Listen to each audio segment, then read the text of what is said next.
Anne Bosquet vit dans les Hautes-Alpes. Un soir, son téléphone sonne. L'écran affiche le nom de sa banque. Le vrai nom, celui qu'elle connaît depuis 20 ans. La voix à l'autre bout est calme, professionnelle, rassurante. L'homme se présente comme son conseiller. Il lui dit qu'un paiement suspect de 1 400 € vient d'être détecté sur son compte. Pour bloquer la fraude, il faut agir maintenant.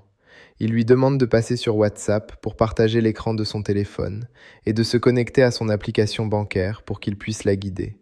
Anne fait confiance. Elle suit les instructions. 48 heures plus tard, elle découvre que plusieurs milliers d'euros ont été virés depuis son compte. L'homme n'était pas son conseiller. Il n'avait jamais travaillé pour sa banque. Et le numéro sur son écran, ce numéro qui affichait le nom de sa banque, avait été falsifié techniquement pour paraître authentique. En France, chaque transaction frauduleuse de ce type représentait en moyenne 2 600 € en 2024. Les arnaques par faux conseillers ont bondi de 37% entre 2024 et 2025, représentant 245 millions d'euros au seul premier semestre 2025. Je m'appelle Lucas et aujourd'hui, je vais vous expliquer exactement comment cette arnaque fonctionne, pas pour vous faire peur, mais pour que vous sachiez reconnaître chaque étape avant qu'elle ne vous arrive. Parce que il n'existe pas de profil type des victimes.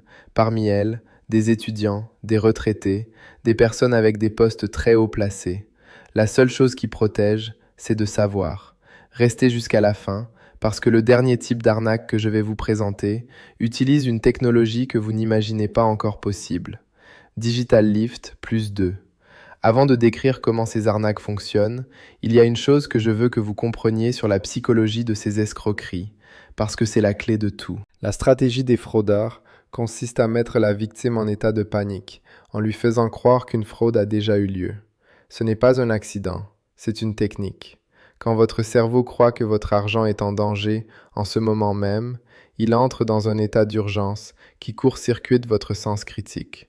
Vous n'analysez plus, vous réagissez. Et c'est exactement dans cet état que ces personnes veulent vous maintenir pendant toute la durée de l'appel, parce que dans cet état, vous ferez ce qu'elles vous demandent. Le simple fait de savoir que cette technique existe, de savoir que la panique que vous ressentez est fabriquée délibérément, suffit souvent à briser le mécanisme. Maintenant, voyons comment ces arnaques se présentent concrètement. Digital Lift. La première et la plus répandue s'appelle l'arnaque au faux conseiller bancaire. 88% des Français connaissent son nom, mais 54% ont quand même déjà été victimes d'une tentative. Elle fonctionne ainsi. Vous recevez un appel d'un numéro qui affiche le nom de votre banque à l'écran. La voix est calme, compétente, utilise votre prénom, cite parfois le nom de votre agence ou le montant d'une opération récente, des informations obtenues lors de fuites de données. L'interlocuteur vous annonce une fraude en cours sur votre compte. Il crée une urgence immédiate. Puis il vous demande l'une de ces choses. Confirmer un code reçu par SMS, vous connecter à votre application bancaire pendant qu'il vous guide, installer une application pour qu'il puisse voir votre écran à distance ou valider un virement vers un compte sécurisé temporaire. Chacune de ces demandes a le même objectif, accéder à votre argent. La règle absolue à retenir, et je vous demande de la mémoriser comme vous mémorisez votre propre numéro de téléphone, votre banque ne vous demandera jamais un code reçu par SMS, jamais de partager votre écran, jamais de virer de l'argent vers un compte externe pour le protéger. Jamais. Si l'une de ces demandes apparaît, raccrochez. Puis appelez votre banque vous-même sur le numéro au dos de votre carte. AARP. La deuxième forme d'arnaque concerne les organismes publics français. Les escrocs savent que les Français font confiance aux organismes publics, ce qui a conduit à des usurpations massives de la CAF, des impôts, de l'URSSAF, de l'assurance maladie et de l'ANTAI. Ces appels suivent toujours le même schéma. Vous êtes contacté par quelqu'un se présentant comme un agent de l'un de ces organismes, avec une bonne nouvelle, un remboursement, un trop-perçu, une aide à laquelle vous avez droit, ou une mauvaise nouvelle, une anomalie sur votre dossier, une amende impayée, un problème avec votre retraite. Dans les deux cas, la résolution du problème nécessite que vous communiquiez vos coordonnées bancaires, votre numéro de sécurité sociale, ou que vous validiez quelque chose immédiatement. Ce que vous devez savoir, la CAF ne vous appelle pas pour vous donner de l'argent par téléphone. Les impôts ne vous contactent pas pour vous offrir un remboursement via un appel entrant. L'assurance maladie ne vous demande jamais vos coordonnées bancaires par téléphone. Ces organismes communiquent par courrier officiel ou via votre espace personnel sur leur site, toujours en .gouv.fr. Tout appel entrant, prétendant venir de ces institutions et vous demandant quoi que ce soit en urgence est une arnaque. Broadcast. La troisième forme est celle des numéros surtaxés, plus simple mais très efficace. Les escrocs utilisent des numéros en 04919, 04970, 04971 ou à 4 chiffres.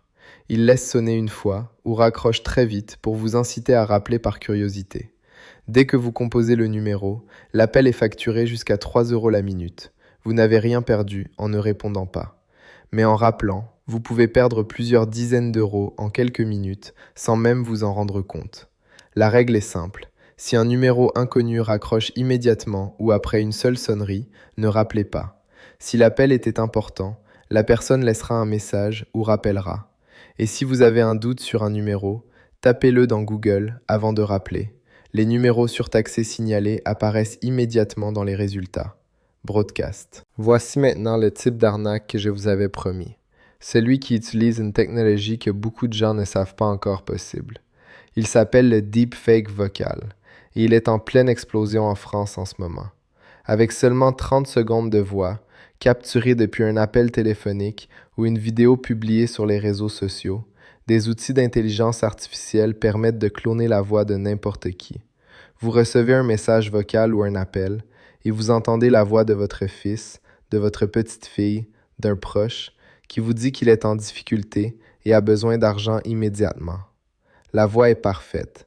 L'émotion semble réelle. Le cerveau humain fait automatiquement confiance à une voix qu'il reconnaît. En France, cette technique est déjà responsable de 20% des alertes signalées à cybermalveillance. Le protocole de protection est simple et imparable. Si vous recevez un appel ou un message vocal d'un proche en détresse vous demandant de l'argent, ne faites rien avant d'avoir raccroché et rappelé ce proche directement sur le numéro que vous avez dans vos contacts. Pas de transfert d'argent, pas de virement, pas de réponse avant cette vérification. Si c'est une urgence réelle, votre proche répondra. Si personne ne répond, c'était un clone. Taylor & Francis Online. Avant de conclure, voici 3 réflexes pratiques à mettre en place dès aujourd'hui. Le premier réflexe, inscrivez votre numéro sur Blocktel. Blocktel est le registre officiel d'opposition au démarchage téléphonique en France. C'est gratuit, c'est légal et cela réduit significativement le nombre d'appels non sollicités que vous recevez. Allez sur blocktel.gouv.fr depuis votre navigateur, entrez votre numéro de téléphone et confirmez l'inscription. Le deuxième réflexe, signalez les tentatives d'arnaque sur Signal Conso. C'est le site officiel de la DGCCRF. Signalez-y tout appel suspect. Chaque signalement aide les autorités à identifier et démanteler les réseaux de fraudeurs. Le troisième réflexe, en cas de doute pendant un appel, utilisez la phrase suivante. Dites-la calmement, sans s'énerver. Je vais vérifier ces informations et je vous rappellerai sur le numéro officiel. Une personne légitime acceptera toujours. Un fraudeur insistera, créera plus d'urgence ou raccrochera. Cette seule phrase est un test infaillible. Récapitulons ce que vous avez appris aujourd'hui. Les 4 types d'arnaques téléphoniques les plus dangereux en France en 2026 sont le faux conseiller bancaire, qui usurpe le numéro et le nom de votre banque pour vous mettre en panique et vous faire agir. Les faux organismes publics, qui imitent la CAF, les impôts, l'assurance maladie pour obtenir vos données. Les numéros surtaxés, qui vous incitent à rappeler des numéros qui vous coûtent plusieurs euros par minute. Et les deepfakes vocaux, qui clonent la voix de vos proches pour vous extorquer de l'argent. Les 3 règles absolues.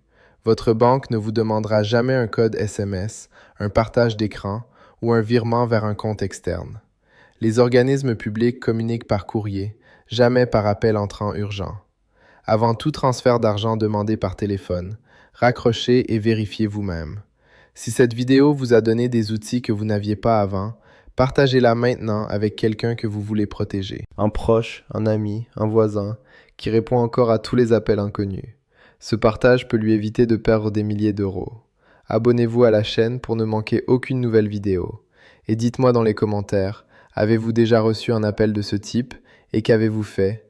Votre expérience peut aider quelqu'un d'autre dans cette communauté. À très bientôt.